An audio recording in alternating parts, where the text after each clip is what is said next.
The heat inside the forward operating base felt baked into the canvas walls. A slow, dry weight that clung to skin and uniform alike. The briefing tent was cramped, the air smelling faintly of dust and jet fuel, the muted hum of generators blending with the low murmur of conversation. At the front, a large mission map was pinned to a corkboard, corners curling, its surface crowded with markers and grease pencil lines. A few senior officers stood beside it in casual authority, arms folded, boots planted, as though they had nowhere urgent to be. Around the folding tables, pilots lounged in their chairs, swapping quick remarks between sips from dented canteens. The atmosphere carried the easy confidence of people who had done this dozens of times before.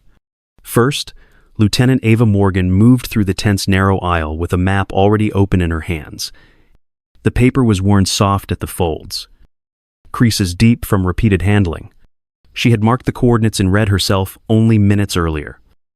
A fresh layer on top of weeks of carefully annotated terrain notes. The mark sat on a ridgeline absent from the strike plan, newly emplaced anti-aircraft positions she had spotted on a morning pass over the Duroc Highlands. She stopped near the front, close enough to see the pins on the main map, and waited for a pause in the conversation. When it came, she placed her folded map on the table between two officers and tapped her fingertip twice on the red marks. Enemy positions here. Here. And here, she said, her voice even. Not on yesterday's satellite run. Tubes were still under netting when I passed. Fresh track marks in the wash below the slope. They'll have range on the eastern approach. One of the older pilots leaned in, as if humoring her, his eyes skimming the page without urgency. A thin smile tugged at his mouth before he straightened and handed the map back. That sector's already cleared in the plan, probably a decoy. You've got good eyes. Hawk's eye. But don't go chasing ghosts. A younger captain at the far end chuckled under his breath. Another officer shifted the conversation back to weather updates. The change was smooth, practiced, like closing a door without ever looking at the person on the other side. Ava slipped the map back into her hands, folding it along the same worn lines, and stepped out of their space. The laminated mission roster on the side table showed her call sign near the bottom, the letters faint under an old smudge of dry erase red. Beside it, in someone's casual hand, was the faint trace of a note last in. She crossed to the small radio table in the corner, logged the coordinates into the intelligence queue, and watched the confirmation blink green. The frequency tag beside it read inactive review. She knew that channel. Reports sent there rarely came back in time to matter. The operators called it the dead channel, where warnings went to wait until the outcome was already decided. Around here, the tent carried on as if nothing had shifted. Someone unwrapped a ration bar and passed half to the man beside him. Two pilots traded quiet jabs about who would burn through fuel first. The mission map remained pinned at the front, untouched by her red marks. Ava adjusted the cuff of her sleeve and slipped the folded map into her thigh pocket. The red marks were still bright, the paper still warm from her hands. She knew the ridge, the angles, and the way the approach funneled into the enemy's field of fire. The certainty sat cold in her chest, pressed between the dull hum of the generator and the lazy flap of the tent's entry. Outside, the light was harsh and flat, baking the gravel underfoot. Somewhere on the airstrip, an engine coughed to life. Inside, her warning had already gone quiet. The BlackHawk's rotors beat a steady rhythm above her, the vibration carrying up through the seat and into her spine. Ava kept her hands light on the controls, her headset snug against the muted roar of the engines. Sunlight shifted across the cockpit glass as the helicopter banked along the eastern ridgeline, alternating between the hard glare of exposed slopes and the muted shadows of narrow valleys. Each change in light reshaped the terrain, but she had already memorized the contours. Her eyes moved in a practice sweep, checking the ridges, The saddles. The washes where an ambush could wait. The kneeboard strapped to her leg held her folded recon map. Red marks still sharp from the morning's briefing. She compared each ridge ahead with those marks, checking for changes. Most matched exactly. But then, as she crossed into a deeper stretch of canyon, she caught movement near a high slope. Her eyes narrowed. The brush shifted unnaturally, then stilled, revealing a faint gleam of metal. A gun tube, angled slightly, as if testing its arc. Another shape behind it moved, low and deliberate. Ava tapped her transmit key. Her voice even and clipped. She gave the grid, the visual confirmation, and the suspected weapon type. The reply came in the form of thin, grating, static, a sound that felt like sand dragged across metal. She repeated the call, checked her frequency, and waited. More static. It was the same indifferent silence she had heard too many times before. The sound of the dead channel. Her jaw tightened. The ridge was exactly where her morning intel had placed one of the red marks. She eased the BlackHawk slightly left, drifting closer to keep it in sight. The crew in back quiet as they scanned their sectors. Another glint off the barrel caught her eye before it disappeared again under netting. Her instincts urged her to break pattern, hold over the position, and force it onto the active net. But the flight plan kept her moving with the escort screen, and protocol said she stayed with them. She let the helicopter slide back into position, keeping the anomaly just at the edge of her peripheral vision. Sunlight flashed again on the glass of her instruments, and she adjusted her trim without looking down. Every few seconds she glanced at the kneeboard. The red marks an unspoken confirmation of what she already knew. The static still hissed faintly in her headset, as if mocking the report that no one was hearing. Ava kept her voice off the net now, eyes forward, scanning the horizon with the unblinking precision of someone who knew she was right and knew it would not matter until it was too late. Heat shimmered above the sun-baked concrete as Ava brought the BlackHawk down on the edge of the flight line. The air was thick with the smell of jet fuel and hot metal, the sound of shouting ground crews cutting through the rhythmic whine of idling turbines. She unstrapped, stepped out onto the tarmac, and moved quickly toward the operations tent, the thud of tools against metal frames following her. Inside, the cool shade barely muted the bustle. She approached the duty officer, map in hand, and laid it open to the red-marked ridge. Her words were concise. The positions had shifted, the guns were active, and the strike package was flying straight into range. The officer's eyes flicked to a clock, then back to her. His reply was clipped and final. The strike was already airborne. Not changes. Stand down.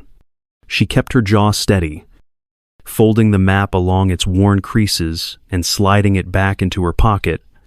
Around here, the room moved on without pause. Other voices calling in fuel requests, maintenance schedules, and weather reports. No one looked twice at her. The warning had landed exactly where she knew it would, buried under protocol and timing. On her way out, she passed the open side of a maintenance bay. A mechanic was leaning over a workbench, sorting gear into piles. Without glancing up, he tossed a scorched Nomex glove into a scrap bin.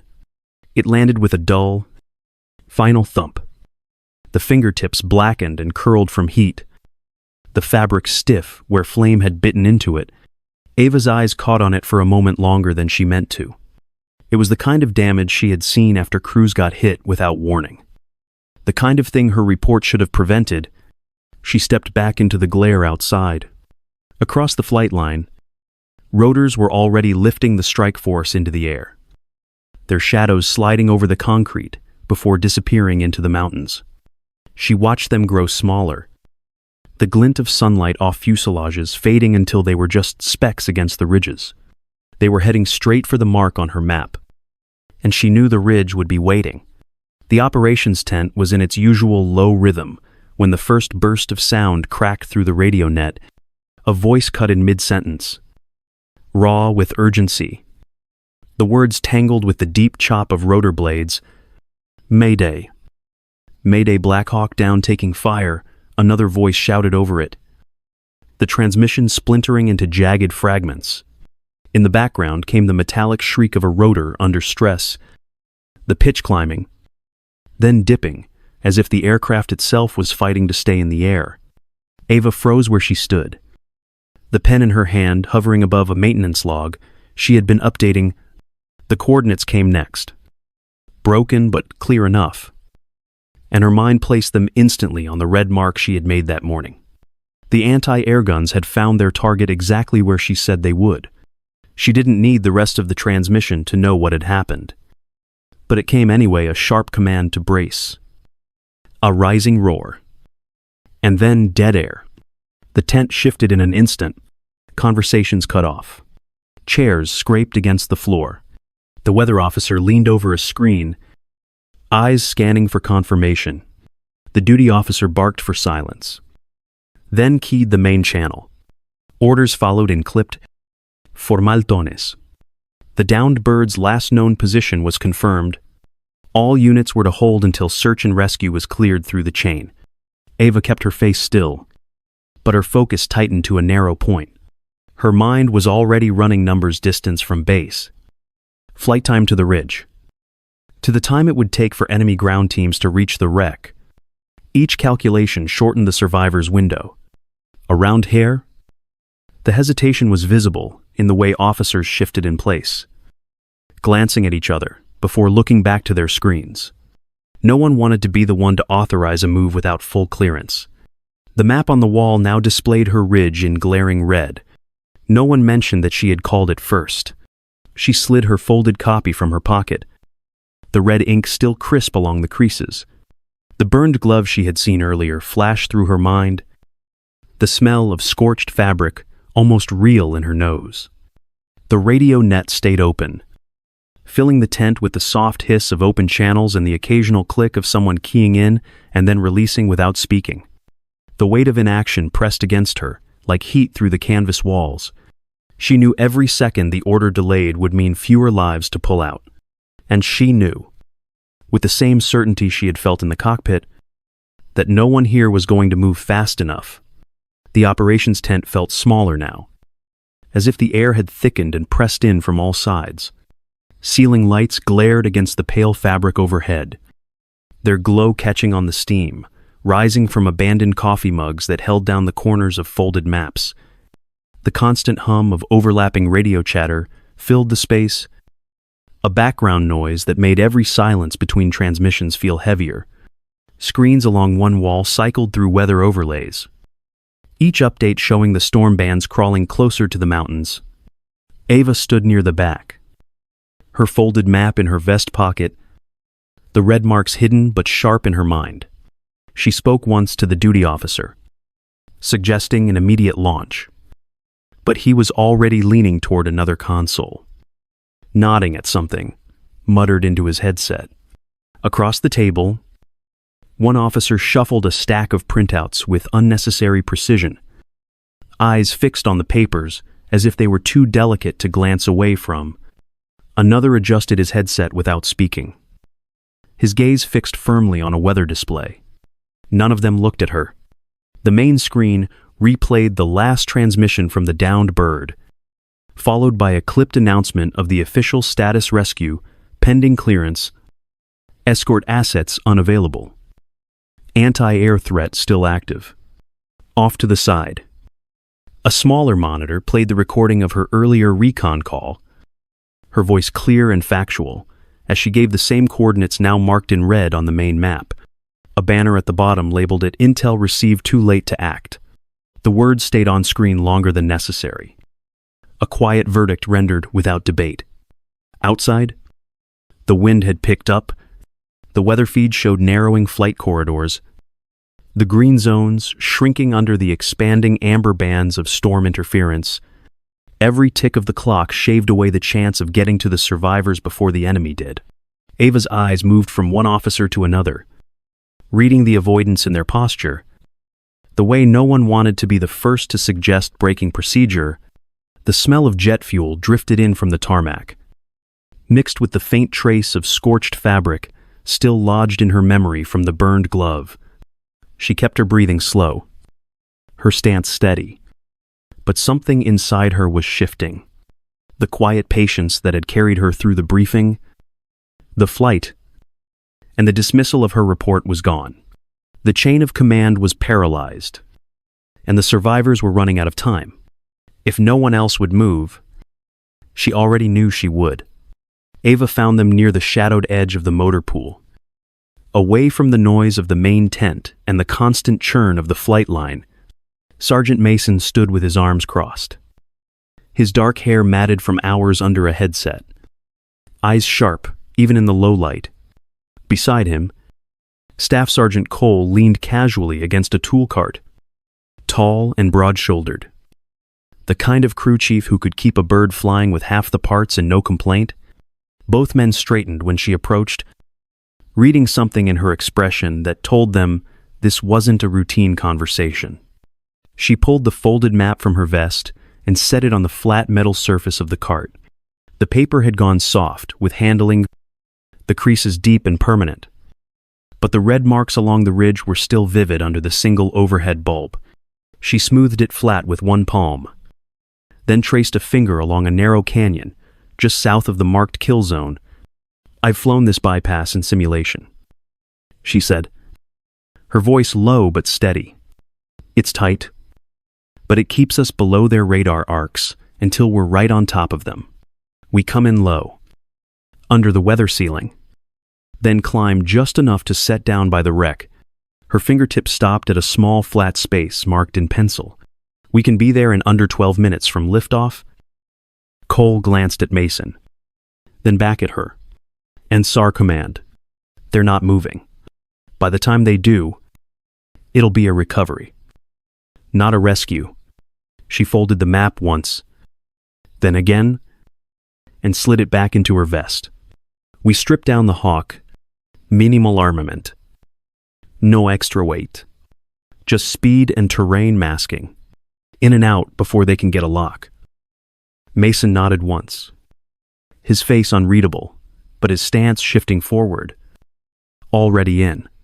Cole exhaled through his nose, the kind of sound a man makes when he's weighing risk against the alternative. Then gave a single sharp nod. "All right," he said. "We'll have her ready in 10. Ava's eyes met each of theirs in turn. There was no speech, no rallying call. The choice had already been made the moment she walked out of the tent. They knew the cost, the risk, and the lack of permission. They also knew the survivors on that ridge would not last without them. When they broke apart, each moved with quiet purpose, the unspoken agreement binding them tighter than any order could. The chain of command had gone silent, but Ava had found her own channel. It was the only one left that mattered. The UH-60 skimmed the contours of the valley floor, its rotors beating a hard, rhythmic pulse that rolled off the rock walls and came back in fractured echoes. Ava kept her hands loose but deliberate on the cyclic and collective, every adjustment precise. The canyon walls loomed on either side, sheer slabs of stone rising into a fractured sky. Sunlight broke in hard angles through gaps above, casting the cockpit alternately into shadow and a sudden wash of gold. Each shift in light changed her depth perception, but her eyes never wavered from the thin ribbon of space ahead. The airframe vibrated under her, a constant reminder of both the machine's power and its vulnerability at this altitude. Wind pushed unpredictably through the canyon's bends, buffeting the tail with enough force to require constant correction. The smell of hot metal mixed with the tang of hydraulic fluid carried through the vents, along with the sharp scent of dust scraped from the walls by their rotor wash. In the cabin behind her, Mason scanned through the open door, weapon braced, eyes tracking every ridgeline and ledge. Cole leaned over his console, scanning the terrain on his scope, calling out ranges in clipped bursts. The intercom stayed quiet otherwise, Each man locked into his task. A burst of static cracked into Ava's headset, followed by tight, rapid words in a language she didn't need, translated to understand they knew someone was coming. The tone was clipped, efficient, and full of intent. She adjusted their speed, dropping a few knots to give herself a fraction more reaction time on the next bend. The canyon narrowed again, and the rotor tips passed within meters of the stone, the sound shifting into a high-pitched rush as the air funneled tight. She brought them through another bend and caught the first glimpse of the ridge beyond a broken spine of rock where the canyon spilled into open air. Smoke rose in thin, twisting columns from the wreck site. The black plume carrying the bitter scent of burning fuel. She eased the nose down, keeping them masked by the terrain until the last possible moment. As they crested the final rise, the wreck came into view. A jagged mess of twisted metal and scorched paint lying canted against the slope. Around it, debris was scattered across the rock. Her eyes caught on one piece in particular, a glove half buried in dust. The fabric blackened and stiff, edges curled from heat. A small thread of smoke still curled upward from the seam along one finger. For a moment, the memory of the one she had seen in the maintenance bay flashed back with perfect clarity. But she pushed it aside and kept flying. The radio remained silent, except for the faint hiss of the open channel. No clearance. No guidance. Only the canyon's shifting walls and her own hands on the controls. She banked slightly, positioning the helicopter to give her crew the best field of view on approach. Mason's voice came low and calm, marking targets he could see moving near the wreck. Cole adjusted the weapon mount with a click of metal on metal, keeping it just inside the cabin's edge. Ava's focus narrowed to the landing point she had picked from her earlier recon. A patch of broken rock, just clear enough to set the skids. Wind off the ridge, tried to push them sideways, but she countered without overcorrecting, keeping the descent smooth. Her eyes flicked once to the fuel gauge, then back to the ground. The glove was still in her peripheral vision as they came in, a silent reminder of what the cost had already been and what it would be if they were too late. The terrain, the smoke, the intercepted voices, all of it sharpened her concentration, until nothing existed but the space between her skids and the rock. She brought the UH-60-inch low and fast, the rotor's shadow sweeping over the wreck as the first of her crew stepped to the door, ready to move. The skids touched rock for only a heartbeat before Ava lifted them again into a low hover, keeping the UH-60 between the wreck and the rising line of muzzle flashes on the ridge. One engine idled in auto hover, the other ready to give her full lift at the slightest change in the fight. Rotor wash tore at the smoke and dust, whipping it into choking spirals that stung her eyes even through the visor. The air was alive with noise, shouted directions half swallowed by the thunder of blades. The sharp metallic ping of brass casings bouncing off twisted fuselage. The distant, irregular crack of small arms fire. Mason hit the ground first, weapon ready. While Cole and the medic pushed into the wreckage, Ava kept her left hand steady on the cyclic, her right constantly making small, deliberate adjustments to keep the bird's bulk between the enemy and her crew. Her eyes moved in a constant rhythm: ridge, wreck, fuel, ridge, crew, each pass confirming nothing had shifted that she hadn't accounted for. The red ink marks on the folded map in her vest might as well have been burned into her vision. Cole's voice broke through the intercom, breathless but controlled. 3 confirmed Kia. 2 wounded who couldn't move on their own. 4 able to walk. Ava eased the nose toward the ridge just enough to give him cover. Rotors chopping the air in a warning no one could ignore. A round sparked off the tail boom, but she held her position, steady as a fixed wall. The first survivor scrambled aboard, eyes wide with shock, movements stiff from exhaustion. The medic followed with another, supporting a man whose leg was wrapped in a torn flight jacket, Ava glanced once, saw the limp in his step, and adjusted again to cover their path. The air carried the smell of burnt hydraulic fluid and scorched gear, a stench that clung to everything it touched. Cole and Mason reappeared with the most severely injured between them, the man's weight sagging into their shoulders. Blood seeped through the torn sleeve of his uniform, dark and heavy. And as Ava reached to help haul him aboard, she felt the strain in her arms and back. The movement was careful but unhesitating, the kind of lift that risked throwing off balance if done without precision. As they settled him onto the deck, his blood smeared against her vest, soaking through to the folded paper inside. The red marks there would never look the same. Another burst of fire from the ridge snapped her focus back outside. She pivoted the Hawk just enough to let Mason return fire from the door gun while Cole pulled the last two survivors in. Every second on the ground was a second the enemy could use to get closer. But Ava didn't lift until Mason's hand signaled all aboard. She poured power into the rotors, feeling the aircraft surge upward against the weight inside. The wreck and the glove lying beside it dropped away beneath them. Swallowed by smoke and distance, the channel was silent. No one calling her in. No one clearing her out. The only voices now were in her headset.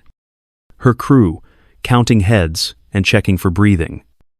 And the steady beat of her own pulse matching the rhythm of the blades. The UH-60 had barely cleared the ridge when the lock-on alarm ripped through the cockpit. Shrill, pulsing tone that drilled straight into Ava's ears. She didn't hesitate. Nose down. Collective eased.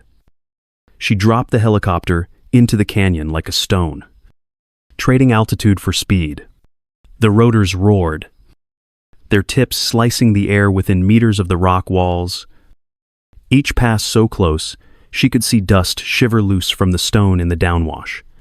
The canyon tightened ahead, a twisting tunnel of jagged bends and blind corners.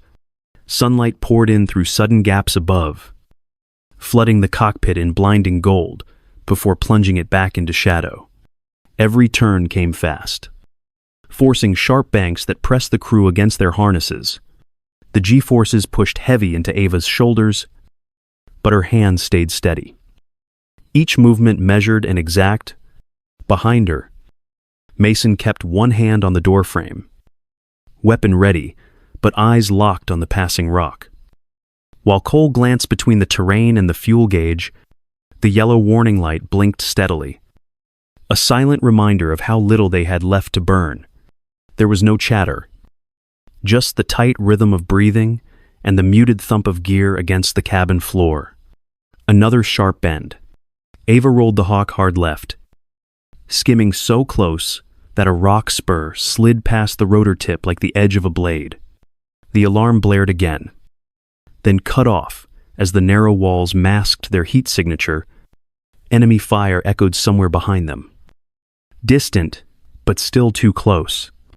Her mind ran ahead on memory, plotting each turn before it appeared. The route burned into her vision from hours of reconnaissance. The burned glove from the wreck flashed in her thoughts, a reminder of what happened when you slowed down in a kill zone. The canyon widened at last, spilling them into an open stretch of air with the border ridge ahead. Ava pushed the collective, coaxing every last ounce from the turbines. The fuel light stayed on, unwavering. As they cleared the ridge and crossed into friendly airspace, only then did she allow a breath to slip out, the sound lost under the steady thump of the rotors carrying them home. The UH-60 settled onto the pad with a deep shudder, the rotors winding down into a slow, heavy rhythm. Dust swirled and then began to sink, coating boots and concrete in a thin film. The survivors were moved quickly, medics stepping in with practiced precision, their voices low but urgent as they checked pulses and stabilized injuries. Stretchers slid past, wheels rattling against the uneven surface, while those able to walk leaned into guiding hands toward the waiting transport. Ava powered down the systems and stepped onto the tarmac. Her crew dispersed without a word, each peeling off toward maintenance bays or the barracks. Their part in the mission finished for now. Across the pad, 2 officers approached, their faces composed into the kind of stillness that gave nothing away. One passed close enough for her to hear the quiet words, spoken without emphasis. "You broke every rule we have." She didn't answer. Instead, she walked into the operations tent, the hum of electronics and faint smell of stale coffee meeting her as she stepped inside. At the center table, she reached into her vest and withdrew the folded map. The paper was soft from use, the creases worn thin. The red marks stood out against the pale surface, now blurred where blood had soaked into the fibers. She set it down, the weight of it more in meaning than in mass, and left it there without explanation. No one stopped her as she turned and walked out. The tent's low ceiling and artificial light gave way to the open air, the last traces of rotor wash fading into silence. Somewhere behind her, the map lay on the table, its truth written in ink and blood for anyone willing to see. The base was quiet in the late afternoon. The steady thrum of a distant helicopter mixing with muted announcements over the PA. In the corner of the barracks, Ava opened her locker. The interior was arranged with the precision of habit flight suit folded sharp on the shelf, boots aligned heel to heel. On the upper ledge, beneath her call sign, stenciled in faded letters, sat the burned glove and the folded map. The glove's blackened fingertips curled inward, frozen by heat. The map was softened by use, the red marks still visible beneath the dark stains that had seeped into the fibers. Both rested where she had placed them, unmoved since the day she returned. From the hall came the muffled sound of a mission briefing beginning, voices low and deliberate. She closed the locker, turned away, and walked past the open door without slowing. The system might not change, but she would keep flying.